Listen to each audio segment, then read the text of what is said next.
Thank you. Nice to see everybody again. So the downside of going last is, although I created this talk about thinking the points I teach our residents and fellows, you've heard quite a few of these points before, but the upside is I don't have to sit there for too long hoping my socks match. So we'll get going here. So starting at the proximal femur, I started with a quote.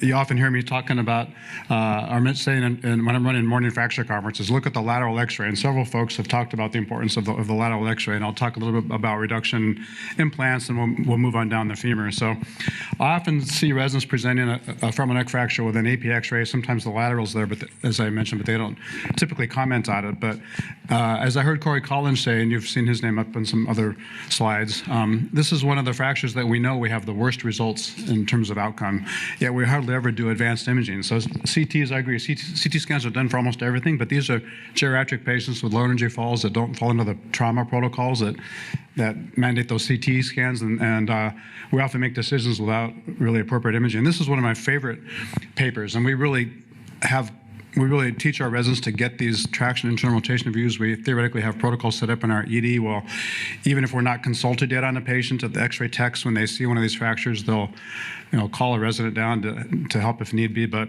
Ken Koval and Ken Eagle wrote this paper almost 20 years ago and showed that this traction internal rotation view will often change your assessment of whether the fracture is stable or unstable, whether it's a femoral neck or an intertroch. It'll change your decision making and how you treat the fracture. So I think that's an important point. And this is what I was saying earlier. So we're used to looking at the Garden classification and the Powell's angle, the verticality of the fracture on the AP X-ray, but these fractures have significant deformity in the axial plane that you really won't see without cross-sectional imaging. So this is one of Corey's papers showing that they typically have 24 degrees of obliquity in the axial plane. Almost all of them have significant comminution that you may not appreciate on the x-rays, and a lot of these have significant external rotation, which influences your reduction maneuvers. And this is what I'm getting at with this axial obliquity. So on the right there, you see a transverse fracture, and that fracture will compress. It'll be relatively stable. You can get away with fixing that one with cannulated screws probably, but these oblique fractures, if there's any compression, there'll be obligatory translation, shearing, and the fracture will fall apart. And when you identify that, that's really, in my mind, a contraindication to using cannulated screws. And so this is one of those cases where I'm focused more on the lateral x-ray and appreciating that obliquity of the fracture line rather than the varus I see on the AP x-ray. And so you can think of a vertical line as sort of an obliquity in the coronal plane. There's the obliquity in the axial plane. It's very rare to see the type of fracture on the left that's perfectly transverse on both planes, orthogonal to the axis of the femoral neck, which will compress and likely be relatively stable with cannulated screws. So fixation methods, you've got screws, you've got compression hip screws, which we don't see too often anymore. I'll talk a little bit more about that. But I think unless it's that perfectly transverse fracture, I usually choose a device like this, a DHS or whatever you want to call it, sliding hip screw, often with a derotation screw. And literature supports the fact that complication rates are lower when you use that fixed angle device than when you use multiple screws. And I think that's because there's a lot of cases with that missed obliquity, especially in the axial plane. So here's another fracture in a patient that's barely skeletally mature, displaced, looks relatively transverse on the lateral x-ray, but still we did an open reduction in this case, and this is the technique that Kyle talked about. We're using a Youngbluth to reduce the fracture and putting the guide pin in and achieving a nice reduction. And just in case there's time for talk about arthroplasty, this is a 55-year-old woman, a little bit young, but she's got comorbidity. She's already got total knees, and this is an example of when we go to arthroplasty. So I think, just like I think it was Sam who said know when not to try to fix an acetabular fracture in his talk, know when not to fix a femoral neck fracture, and we're using arthroplasty more and more in our younger patients. So intertroch fractures would on the femur a little bit. These can fail by any number of dramatic ways. Notice I've got both nails and plate devices in this catalog of errors. I think those are all patients that came in or I saw in my practice. They can fail by malreduction. They can fail by loss of reduction. They can fail by loss of fixation. You've heard a lot of talk about this, and this is one of the 10 commandments of orthopedics that you're taught, and this is really a starting point issue and a failure to know how to reduce the fracture issue. This is a reverse obliquity type of fracture, and this is where, again, carefully analyzing the x-rays is important, because if you look really closely, there's a little bit of splay in there. There's another fracture line you may not appreciate where that lateral trochanter is not there, and that turns this into what we call a Kyle 5. Dick Kyle described this. These are intertroch fractures there's basically a basicervical neck fracture, and those are the worst, the most unstable. They collapse the most with the compression hip devices. But in this case, this is a malreduction. You can clearly see kind of what Emil was talking about earlier. That femoral neck and head are basically just suspended on this lag screw, and it's in varus, it's malreduced. So it's not surprising that this went on to fail. And so you see a follow-up x-ray here, and this is when it was referred to me so I could do a conversion arthroplasty and get this person back on their feet. This is one of my own cases I took care of probably 20 years ago. This is similar to the case I think that perhaps Joe showed, or maybe someone showed. Anyway, something like this. So I was taught to do valgus reductions in these unstable fractures, and I was pretty happy. I didn't understand the importance of the lateral wall. Those papers hadn't come out yet, and I hadn't thought about it in that way. And so, yeah, the case was a success. The fracture healed, but that's not an X-ray on the right that's going to lead to a person who's really happy with the function of their hip. So this is a bit of a problem, and that was brought up. I think Sam mentioned that too. And you also see these medullary nails will sometimes fracture. There was a paper done years ago by Buchholz that talked about distal femur fractures with nails, and if the fracture was within 5 centimeters of the distal iliacan screws, the nail would often break. And you can see the same principle here in the proximal femur.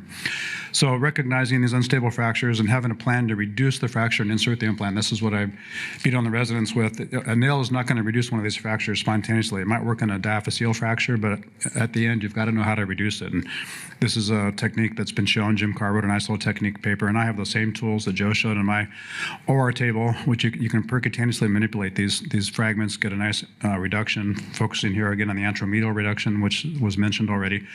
So this is a case of mine, a pretty displaced, unstable fracture, and so I do these on the lateral position. Like Joe said, from the lateral approach, you can slide the bone hook around the femoral neck and pull it in and correct the displacement in that plane, and I'm often the one standing on the front of the table if I need to with a ball spike through a small little stab incision right on the anterior femoral neck to push that and get it kind of reduced in 2 planes. And once you have it reduced, guide pins go in, and this is a case where we're nailing. So we've got pins around the jig, and then there's the central pin going in the femoral head, and here's the final construct.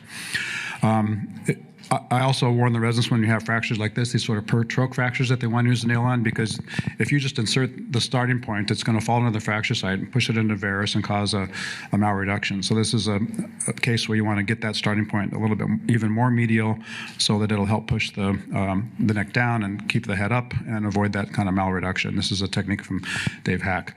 I don't use sliding hip screws very often anymore, but when I do and when I did, I was a big fan of these trochanteric buttress plates. That prevents the complication I showed earlier.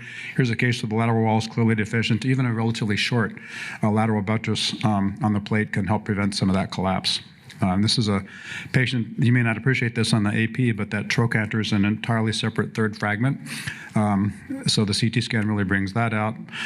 So there's 3 fragments we're dealing with, and here's the construct with a standard DHS and the add-on lateral buttress plate, and it prevented collapse and went on and healed relatively well. I'll talk briefly about short nails, and when I try to teach the residents, they always want to do a short nail. I've always been a little wary of this. I kind of trained in that long nail, but you see complications. You see the fractures. You see the fractures that occur from the nail piercing the anterior cortex distally. You see these very distal peri-implant fractures later on down the road, and this is just an example of a case I had to revise. So there you see the post-op x-rays on the C-arm. I mean, I think this is doomed to fail. That nail is not filling the canal. If you look at that lateral or the AP x-ray post-op, the nail's against the lateral cortex. There's a whole nail diameter plus where it can just flop around in there. That distal screw is a slot. It's not very stable. The posterior cortex is deficient. And so this nail just tipped back posteriorly. It tilted into varus until it abutted on the medial cortex and then just failed. So again, another opportunity for a conversion arthroplasty for me to do.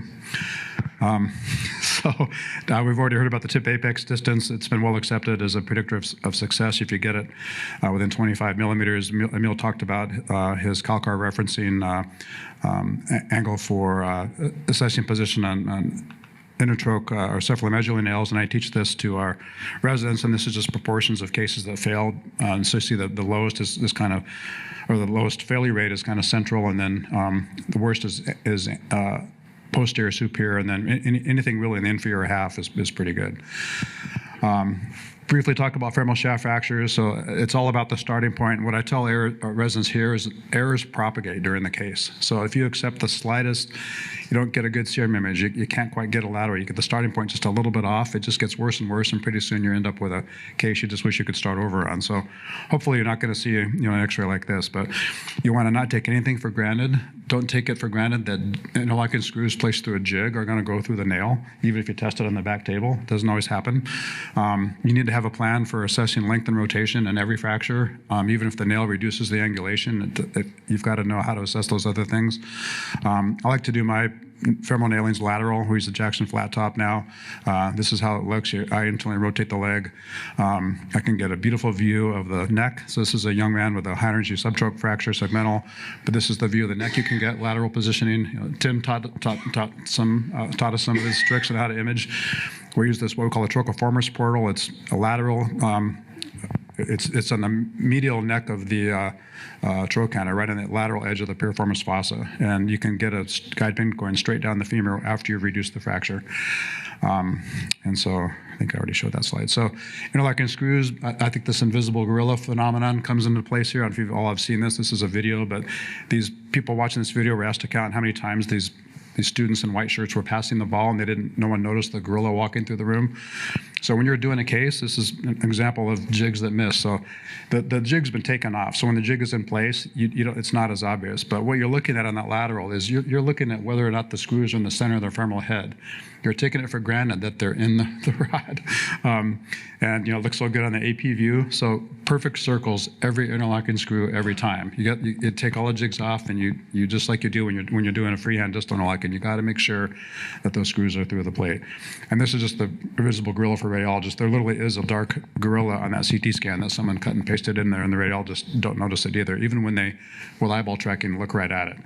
So anyway, those were my thoughts. Thanks.